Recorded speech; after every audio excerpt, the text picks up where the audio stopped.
Senator Fischer. Thank you, Madam Chair, and thank you for being here today, Director Wray.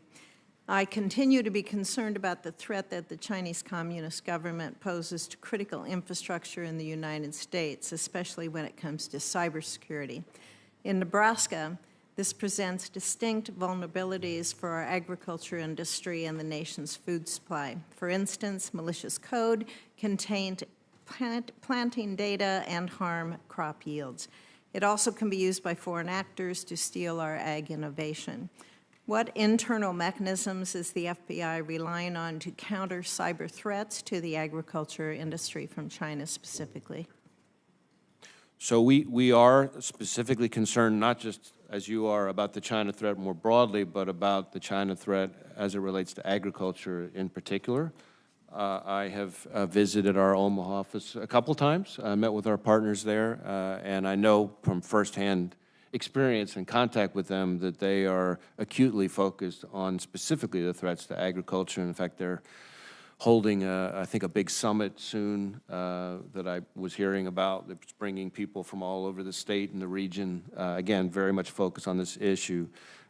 We have seen in the past the Chinese government or people from China acting on behalf of China attempting to steal cutting-edge agricultural research, even to the point of, I know in Senator Moran's home state of Kansas, we stopped a guy trying to fly out of the country with cutting-edge agricultural research. In Iowa, I can remember we had guys out in the fields digging up genetically modified corn seed, and we prosecuted, worked with the DOJ to prosecute them.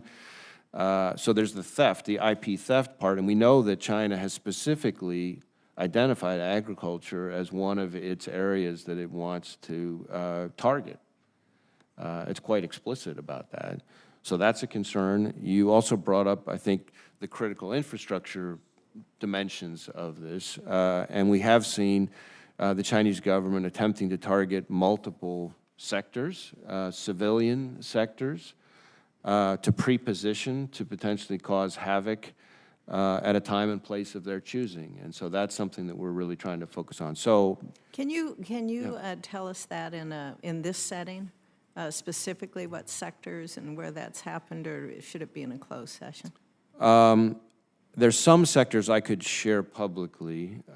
Whether there's anything I could share about agriculture specifically on that, I'm not sure. I know that what I can say publicly, but it gives you a flavor of what we're dealing with. We conducted with our partners a court-authorized operation that took down and exposed a Chinese government effort to pre-position on civilian critical infrastructure that included water, telecommunications, and a variety of others. And again, there was no legitimate purpose to be on the parts of the networks they were on other than to be in a position to wreak havoc at a time and place of their choosing. Right. You know, we're, in addition to cybersecurity, we're also worried about communications network, that infrastructure there that the Chinese are looking at, and it's been a challenge to be able to fund FCC, the Rip and Replace program that's out there.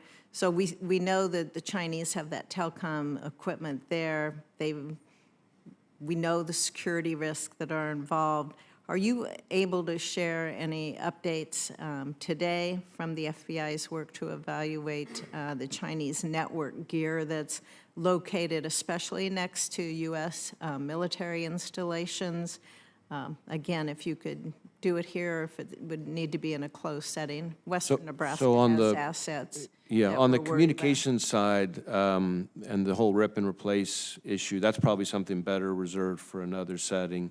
What I can tell you is that we have a number of investigations underway that relate to allegations concerning buying up of land near installations that would be of concern. And it's not that there's anything inherently unlawful about foreign purchase of land, but we get concerned when the purchaser may have ties back to a government that doesn't share our values, and it's positioned near some critical site. Right, and that's what we follow as well. Do you have enough availability? Is there enough transparency in these transactions to easily discover if there's a connection to the Chinese there. As I said earlier, we have concerns in western Nebraska about some of this. So it is a challenge. We are, on farmland in particular, we are working with USDA to try to look to some kind of mandatory reporting regime that might be helpful there. And so that's a relationship that continues to grow between the agencies.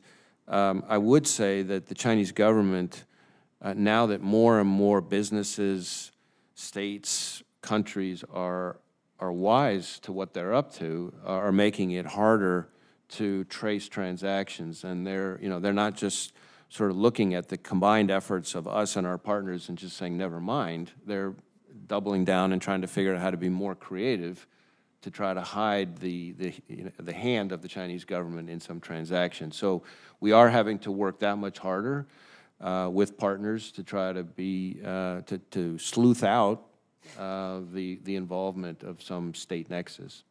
Thank you. Thank you, Madam Chair. Thank you, Senator Fischer.